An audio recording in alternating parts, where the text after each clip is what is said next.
జనరల్గా త్రివిధ దళాలకి అధిపతిగా రాష్ట్రపతి ఉంటారు కాబట్టి సహజంగా ఈస్టర్న్ నేవల్ కమాండ్ ప్రోగ్రామ్స్ ఎక్కువగా వచ్చేది మన దగ్గర. రాష్ట్రపతి దేనికి వస్తుంటారు? నేవల్ సంబంధించినటువంటి యాక్టివిటీస్ లో మేజర్ గా మనకి పార్టిసిపేట్ చేస్తుంటారు. సో ఎవరు వచ్చినా దేనికి వినియోగించుకోవాలి? గవర్నర్ గారు వస్తారు, గవర్నర్ గారికి వినియోగించుకోమనండి. సో ఎవరు వచ్చినా అది ప్రభుత్వానికే కదా అని అంటున్నాను నేను. వాళ్ళు చిత్రీకరించింది ఏంటంటే, నిన్న వారంతా కూడా చిత్రీకరించింది ఇది జగన్మోహన్ రెడ్డి గారి బిల్డింగు.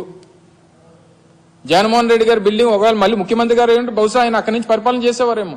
ఇప్పుడు వారు కదా, ఇప్పుడు చంద్రబాబు నాయుడు గారు కదా ముఖ్యమంత్రి. సో నేను అనేది ఏంటంటే దాన్ని ఏ రకంగా వినియోగం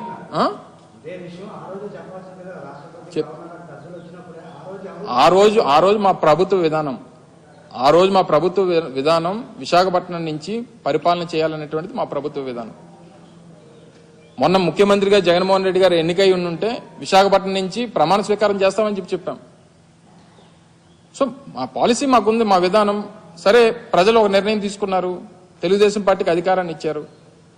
ఇప్పుడు దాన్ని ఏ రకంగా వినియోగించుకోవాలనేటువంటి దాని మీద మా సలహా. ఇప్పుడు చంద్రబాబు నాయుడు గారు మా కోరిక అయితే విశాఖపట్నం నుంచే విశాఖపట్నాన్ని రాజధాని చేయాలని. కానీ వారి నిర్ణయం, వారి విధానం, వారికి అమరావతి. సో ఏదేమైనప్పటికీ వారి నిర్ణయంలో మార్పు ఉంది కాబట్టి, లేదా వారి విధానంలో వారికి వేరే విధానం ఉంది కాబట్టి, మార్పు అనే దానికన్నా వారికి ఒక విధానం వేరే ఉంది కాబట్టి, సో ఇప్పుడు దాన్ని మా తాలూకు సజెషన్ అది. దాన్ని ఏ రకంగా వినియోగించుకోవాలనేటువంటిది వారిష్టం. ఒకవేళ మేమే అధికారంలోకి వచ్చింటే మా గతంలో మా అధికారులు చెప్పినట్టుగా, వారు సూచించినట్టుగా ముఖ్యమంత్రి గారు అక్కడి నుంచి పరిపాలన చేసేవారు. మా విధానం అది. సో ప్రజాస్వామ్యం, దీనికి ఒక నిర్ణయం వచ్చింది, ప్రజల నుంచి ఒక తీర్పు వచ్చింది, తీర్పు ప్రకారం వారు అధికారంలోకి వచ్చారు, వారి విధానాలు ఒకటి ఉన్నాయి, వారి విధానాల ప్రకారం చేస్తారు. మా తాలూకు సజెషన్ అది. దాన్ని ఏ రకంగా వినియోగించుకోవాలనుకున్నా అది ప్రభుత్వ ఇష్టం, మా ఇష్టం కాదనేటువంటిది ప్రజలకు తెలుసు. అది మా ఇష్టం అన్నట్టుగా, మా కోసం కట్టుకున్నాం అన్నట్టుగా దాన్ని చిత్రీకరించడం కరెక్ట్ కాదనేటువంటిది మా అభిప్రాయం. దాన్ని మేము క్లారిటీ ఇస్తున్నాం తప్ప ఇంకే దానికి సంబంధించి ఏ నిర్ణయం తీసుకోవాలన్నా ఇప్పుడు ఉన్నటువంటి ప్రభుత్వం తీసుకోవాలనేటువంటిది మా తాలూకా అభిప్రాయం.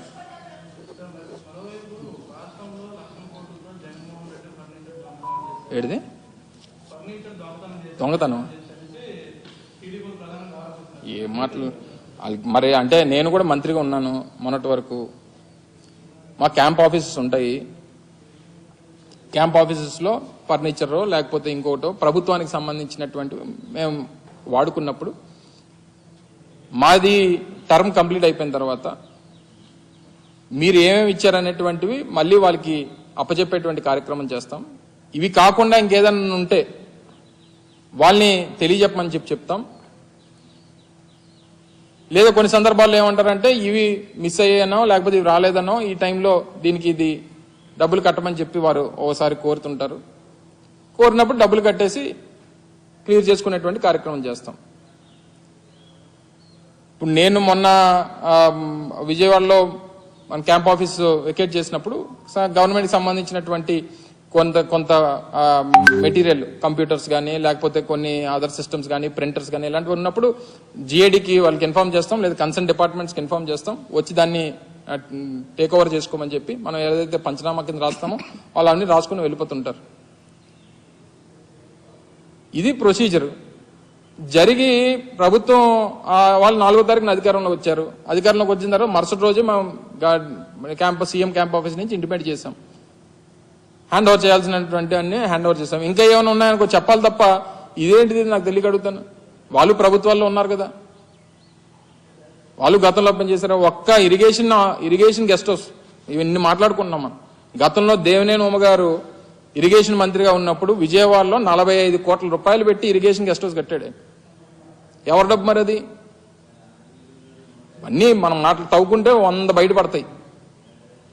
సో ఏదేమైనప్పటికీ ఇవి కొన్ని ప్రొసీజర్స్ ఉంటాయి, ప్రొసీజర్ ప్రకారం జరుగుతాయి. ఇప్పుడు గతంలో వాళ్ళు కోడెల శివప్రసాద్ గారితో కంపేర్ చేస్తున్నారు. అది సంవత్సరం పోయిన తర్వాత వచ్చింది బయటికి. అది ఇది మేము అధికారం పోయి కేవలం 15 రోజులు అయింది.